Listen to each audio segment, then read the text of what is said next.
think about, obviously they talk about the role models and how important that is to any community.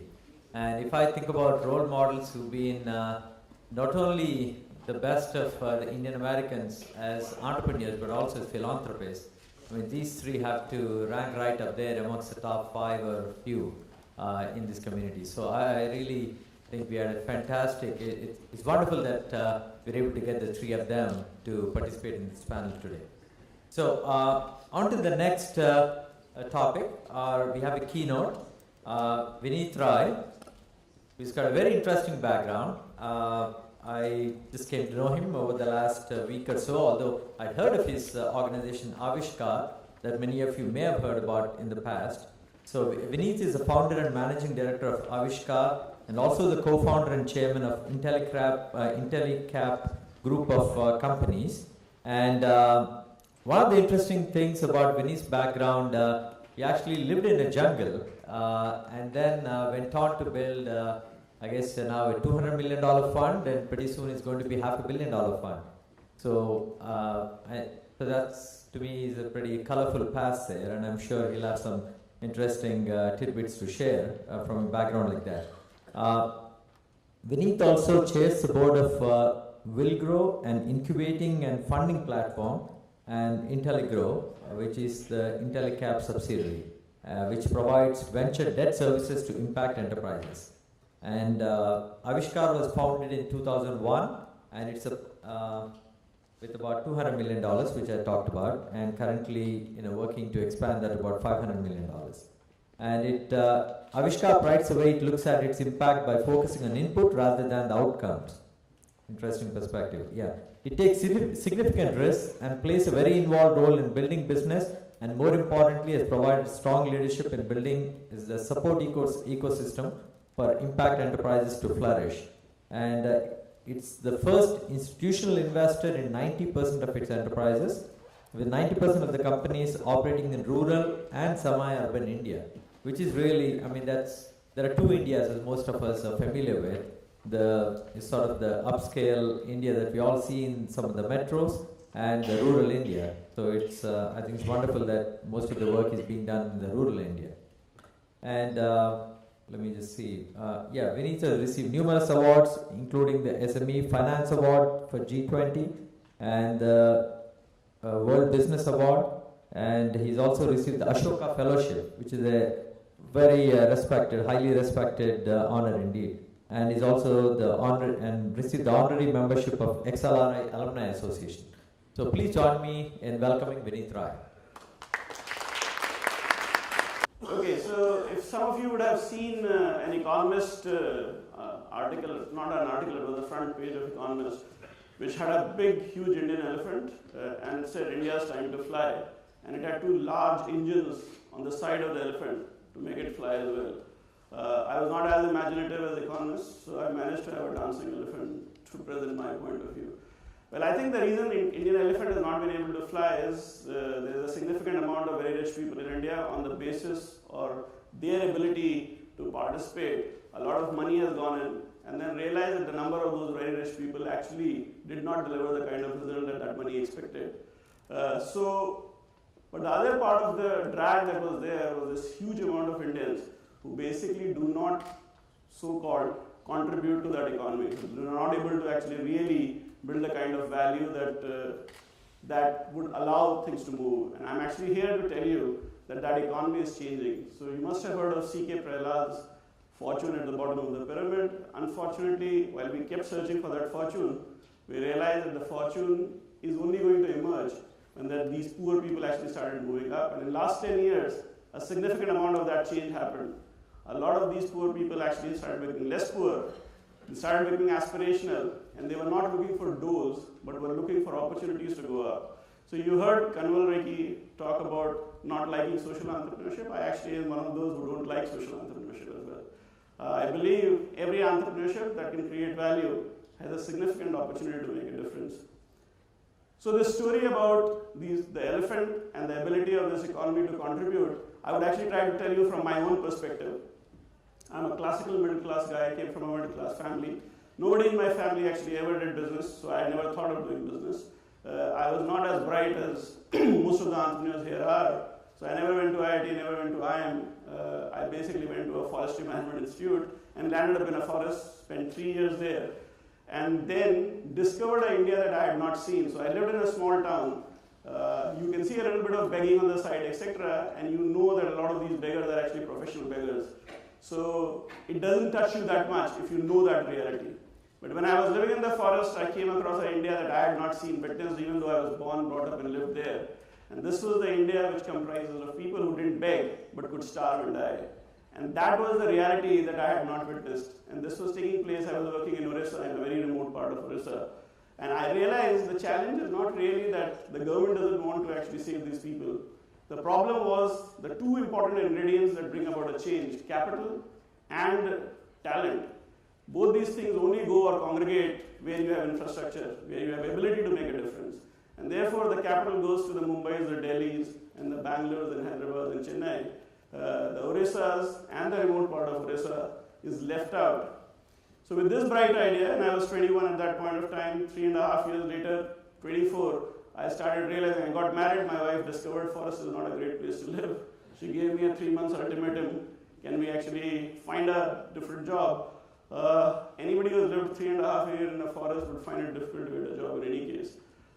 As luck would have it, IIM Ahmedabad, the institute which is very famous, was actually looking for a person with exactly the same kind of background. Somebody who has worked for a corporate, lived in the forest.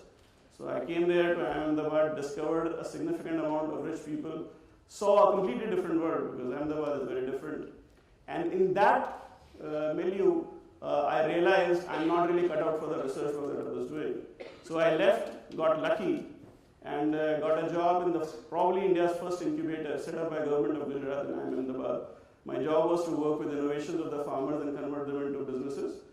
And having spent 3 years trying to do that, I figured out the challenge really is not about ideas, because every Indian carries 300 ideas in his back pocket. The problem is actually to convert these innovations into businesses, for which you require capital and you require the entrepreneurial zeal. The entrepreneurial zeal was there, the capital was not there. So with this great, bright discovery, I actually went to my board, which was quite a powerful board, shared with them that what we are looking for is capital and talent for rural India. And can you please provide me some capital? And they listened to me and they said, very good, this is very good. Can you please go back and start doing what you were supposed to do? And I was 29 by then, so I had spent 8 years of my life. I thought I had seen enough of the world. And with $100 as my saving, I basically took a decision to quit. And then I decided to set up India's first rural venture fund with this $100. The lucky thing that because I spent some time in IIM Ahmedabad, I got introduced to some people. One of them is sitting here, Jayesh Parekh. And these people were in Singapore, and they came to know about me and actually financed my trip to Singapore. That was the first time I left India. And met them and presented to them a case of setting up India's first social venture capital fund, or whatever, rural venture capital fund. Got some money, came back, and then actually convinced my wife, who had actually been given 1 lakh rupee, roughly translated that kind of exchange rate, $2,000, to set up a company called IntelliCap, or basically the talent sourcing company for rural India as well. This was all 2001 and 2002. And after this, after spending the $2,100 that I had actually, after all my life saving, I discovered it is very, very difficult to actually find more rich people and ask them to give money to a forester who wanted to do finance. Now, 2005, I actually reached finally $1 million. And it was then I actually asked myself, what is the challenge that I'm trying to do? Because my back of the envelope calculation was, if I have to make any impact in India, I need to finance 300 enterprises. And the amount of money that I was looking at the pace I was raising, will take 500 years. That sounded like too long a time frame. Didn't realize I could survive that long. So I actually asked myself this question, what am I actually trying to do? And in 2005, I realized that really the problem is, if you want to bring about a change in the life of a person, you need to meet all his needs. And all needs actually include, he wants education, health, energy, everything that you and I actually need. And if I try to provide all that, then I have to be superhuman or a superhero, probably Hanuman, which none of the three I was. So by that time, by 2005, my understanding had actually told me that there is a lot of others like me who are trying to actually solve one or the other problem. These are entrepreneurs who had the passion and the compassion to actually build a business that would take either a product to these people that would actually reduce the challenges in their lives or create jobs and livelihoods. And if these people actually are able to scale themselves up, then this capital and talent can actually make a huge difference. So with that story, with very absolute clarity, and then I actually started looking at what kind of entrepreneurs I was trying to support. And the entrepreneurs I was supporting were those who were trying to do good. But people who are trying to do good and trying to make a difference actually do not really build great businesses. So between 2005 and 2010, I started focusing on people who have the opportunity and the idea and have the capability to execute on ideas that can scale up and become significant. They were still focused on the low-income population. And this low-income population, we discovered, actually represented $250 billion of consumption. Today, it actually represents $450 billion of consumption. And over next 10 years, would move to around $650 billion just on consumption. This new aspiring class is really where the fortune at the bottom of the pyramid lies. It is really the opportunity that can actually be tapped and can be built. Just think about this. You are actually talking about India, which has 60% people still defecating in the open. It's a challenge that cannot be solved just by intellectual thinking. I know there is somebody here who actually has some solutions for a toilet. But the point is you require a significant amount of capital investment and a very beautiful business model that would allow that to continuously operate. It's a non-seasonal activity, so if you actually can figure out a good business model and scale it up, you can not only create a significant amount of capital returns for yourself, but change a country's paradigm or outlook, which has actually been pretty stinky for quite some time. So the challenge that we are faced with today in a country like India is how do you attract just the capital that can go in and scale these businesses, and at the same time find the talent that is willing to do it. And this is really the reason I actually literally pleaded to Venk Shukla to allow me to come here. Because some of you who are sitting out here has the talent and has the entrepreneurial zeal and probably the capability to bring about and make a difference. And just so that you know, Stanford, which is based right here, actually was one of the first places to design a solar lantern that has become a very flourishing business, even though it still doesn't make money in India, but it makes money in India and Africa put together. So the point is you can actually sit here, design a product that can make a difference in the country like India. If you have capital, you can actually invest. If you have the entrepreneurial zeal and desire to be back in India, you can become an entrepreneur because there is a significant amount of capital that is chasing people who have the ability to build businesses at scale. And India, therefore, is a great opportunity that probably has the other half of the elephant now ready to fly. It's an opportunity that each one of us can actually tap in, make a difference, and as well as create value. And the most important thing is, today India is the social entrepreneurship capital of the world, simply because we have the largest number of people who are struggling, and there are a significant number of Indians who want to contribute to that. So if there is actually any desire amongst any of you, and if you believe capital is a constraint, or you have an idea that could actually fly, I would be happy to talk to you. I'll stop here. Is there any questions? I'll be happy to. Could you give some examples of these projects that you funded in terms of the type of products or projects? So I can actually give you a series of examples. I started off with, as I said, I was actually a good Indian trying to help Indians. So I actually started off with an artisanal company.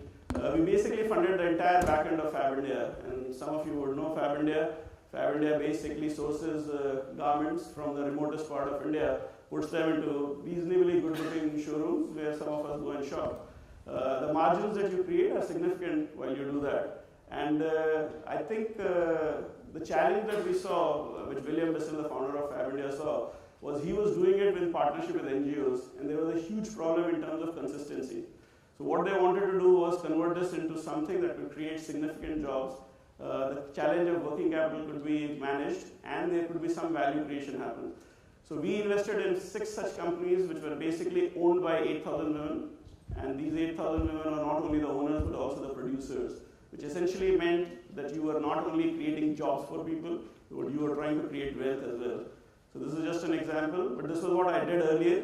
Then I actually realized it's difficult to scale these businesses and create exits out of them, even though I exited most of them. The point was that if you have to really scale these businesses up, you need to actually be the Fab India and not necessarily the back end of Fab India. And that's where we actually invest now. So I invested in a company called Mela Artisan, which is based in US, but basically sources from India. And if any of you are in New York, you would go in Nostrum, you would see them. They actually source from the poorest part of India, create very beautiful designs and sell them in the most expensive stores in the United States. So these are the kinds of things we do, but some other examples I can talk to. I talked about the toilet company. There was this guy I met who actually had a very small, he was actually a young MBA who wanted to actually set up a toilet company. And this toilet company, he had actually figured out a mechanism by which he can set this portable toilets for the builders, and then over a period of time he can scale them on a pay-per-use basis. We invested a small amount of capital, and over a period of time, this company is now doing $7 or $8 million in revenue. Could become India's largest toilet company soon. We actually set up a dairy in Orissa, which actually I realized, if any of you know India well, any part of tribal India actually does not have milk cattle, so you really cannot have dairies there. And most of the, therefore, milk comes from outside those states. We saw that as an opportunity, and if you actually set up a dairy, you can produce a huge amount of local employment, because then you can train the people to have cattle.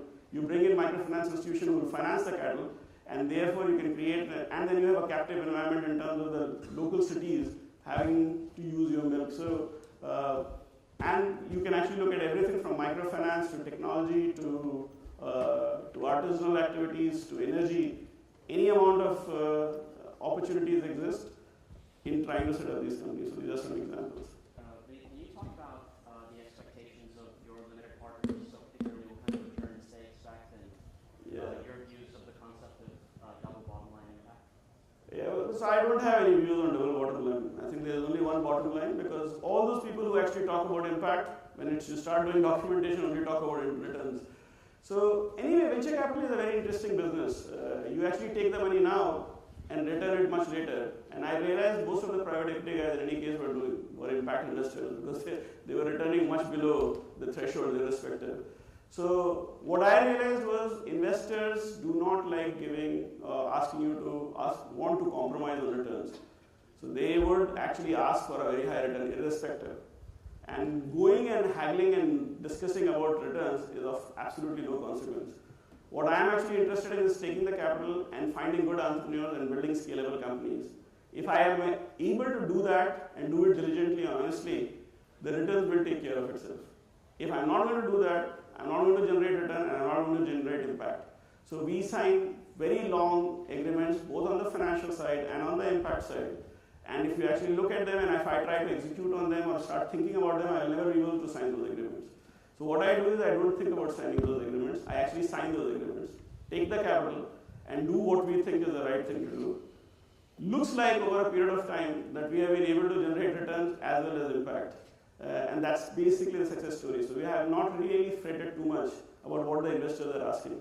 I agree to whatever they ask. So if somebody says 25%, I said happily, but we'll come to know only 10 years later. In any case, there's no guarantees for returns. So.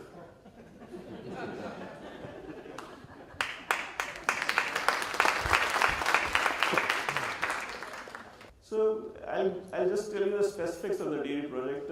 I actually found an entrepreneur who wanted to set up a dairy in Calcutta. I convinced him to move to Bhubaneswar, gave him $1 million in 2011 October, and sold off that $1 million for $4 million in last year June.